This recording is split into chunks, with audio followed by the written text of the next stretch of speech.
तो अरावली की पर्वतीय श्रृंखला को बचाने को लेकर देश भर में विरोध प्रदर्शन हो रहे हैं। सुप्रीम कोर्ट के फैसले के खिलाफ लोग सड़कों पर उतर आ रहे हैं, लेकिन इस प्रदर्शन के पीछे कई ऐसी कहानियां हैं जो बाहर नहीं आ पाती। अरावली से जुड़ी एक ऐसी ही गांव की कहानी आपको दिखाते हैं, जहां अरावली में खनन माफियाओं ने अपने पैर इतने पसार लिए कि गांव वाले दहशत में जी रहे हैं। तो राजस्थान के 12,081 पहाड़ 20 मीटर से ऊंचे हैं और 1048 पहाड़ जो हैं वो 100 मीटर या उससे ज्यादा ऊंचे हैं। सिर्फ 8.7% अरावली पहाड़ ही 100 मीटर से ऊंची है, यानी कि 20 मीटर ऊंचाई पहाड़ को हवा रोकने की दीवार के तौर पर माना जाता है। और दिखाते हैं आपको एक रिपोर्ट।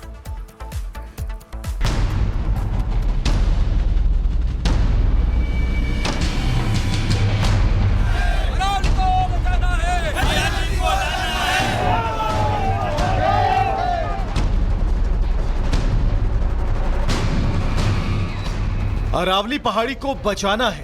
पूरे देश भर में करोड़ों आवाजें एक स्वर में कह रही हैं कि हमें अरावली को बचाना है। लेकिन इससे एक सवाल पैदा होता है। वो सवाल है कि अरावली को क्या बचाना और किससे बचाना। दरअसल दुनिया की सबसे पुरानी पर्वतमालाओं में से एक अरावली अपनी पहचान खो रही है। उत्तर में दिल्ली से दक्षिण के गुजरात तक फैली हुई इस पर्वतमाला का 2/3 हिस्सा राजस्थान से गुजरता है, लेकिन लगातार हो रहे अवैध खनन से अब अरावली का हिस्सा गायब हो रहा है।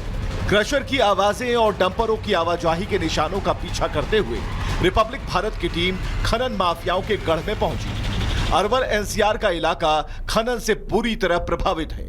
इस इलाके में अरावली की पर्वत श्रृंखला है जो इस वक्त कराह रही है और इन्हीं खनन माफियाओं से हमें अरावली को बचाना है।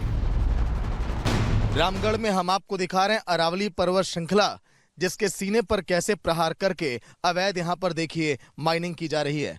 ये तस्वीरें देखिए रामगढ़ के उस इलाके की है जहाँ पर रात में देखिए यहाँ पर प्रक्रिया चलती है। कैसे देखिए पहाड़ों के बीच यहाँ ब्लास्ट किया जाता है और इन्हीं रास्तों के जरिए देखिए ट्रकों से इन पत्थरों को लेकर देखिए बोल्डरों को ढोया जा रहा है। ये बहुत ताज़ा मैं आपको माइनिंग की तस्वीर दिखा रहा हूँ।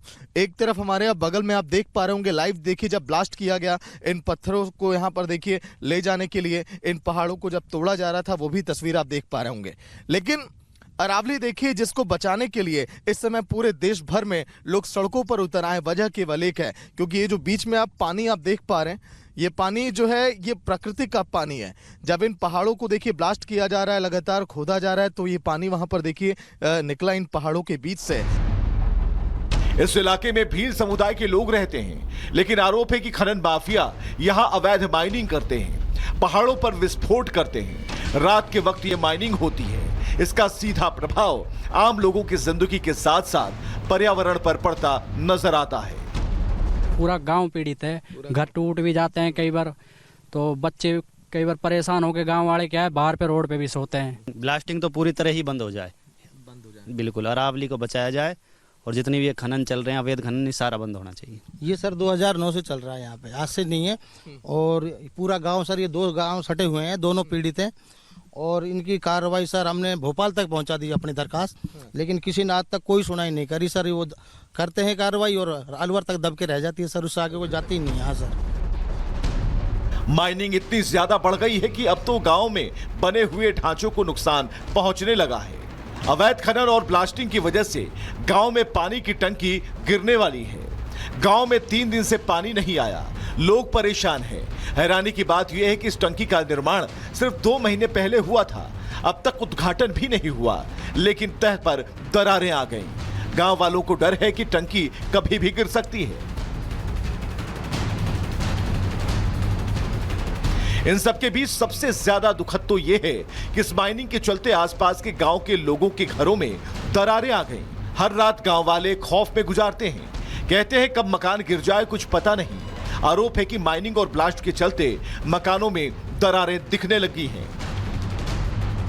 बहुत तेज हो गई ब्लास्टिंग, तो यहाँ पे बहुत त्रेड़ आ रही है दीवारन में, और या बंद ये चलती है जब पत्थर में, जब यहाँ दिक्कत ही आती है। फिर रात में सबसे ज्यादा होती है बाबूजी, दिन में भी करते हैं, कभी दिन में हल्के करते हैं, रात में ज्यादा करते हैं। अब जरा सोचिए कि अवैध खनन करके बड़े लोग अपनी जेबें भर रहे हैं और वहीं गांव में रहने वाले जिनका घर ही अरावली है, इस अवैध खनन की भरपाई कर रहे हैं। क्या दोष है इन गांव वालों का जो इनके मकान भी अवैध खनन के चलते दांव पर लगे हैं? ऐसे में सेव अरावली के नारे लगना सही भी है, जायज भी है। अगर अरावली खत्म होगी तो ना जाने कितने गांव तबाह होंगे और कितने लोग बेघर हो जाएंगे। Bureau report, Republic Bharat.